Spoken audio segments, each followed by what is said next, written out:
മക്കളെ, നമ്മൾ ഡിഫൻസ് മെക്കാനിസത്തിന് ധാരാളം ചോദ്യങ്ങൾ വരാറുണ്ട്.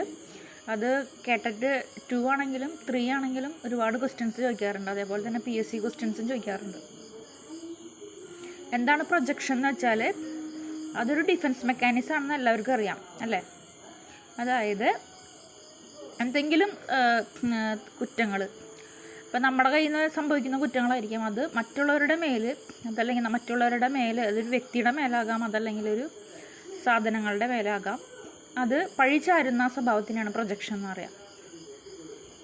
അപ്പം നമുക്ക് കുക്കിംഗ് അറിയില്ല എന്നൊക്കെയാണ്. കുക്കിംഗ് അറിയില്ലെങ്കിൽ നമ്മൾ സാമ്പാർ ഉണ്ടാക്കി അതാകെ ഫ്ലോപ്പായി.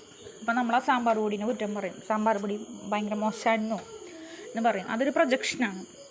ഇനി ഒരാൾ ക്രിക്കറ്റ് കളി തോറ്റു, അപ്പോൾ അതങ്ങനെ ഇങ്ങനെ നടന്നു പോകുമ്പോൾ, സ്റ്റേഡിയത്തിലൂടെ അങ്ങനെ നടന്നു പോകുമ്പോൾ എന്തായാലും ആ തോറ്റ ആൾ എന്തായാലും കാണികളെ നോക്കിയിട്ട് വിഷ് ചെയ്തിട്ടല്ല പോകുക, ആ തല കുനിച്ചുകൊണ്ട് ആ ബാറ്റിലേക്ക് നോക്കിയിട്ടായിരിക്കും മിക്കതും പോകുക.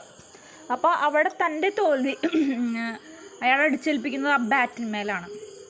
ഇനി വേറൊരു ഉദാഹരണം പറഞ്ഞാൽ, കൈയക്ഷരം മോശമായതിന് കുട്ടി ഈ പേന ഭയങ്കര മോശമാണ്, ഭയങ്കര സുഖമില്ല എന്നൊക്കെ പറയാണ്. അപ്പോൾ കുട്ടി ആ കുട്ടിയുടെ കുറ്റം അടിച്ചേൽപ്പിക്കുന്ന ഏത് മേലാണ്?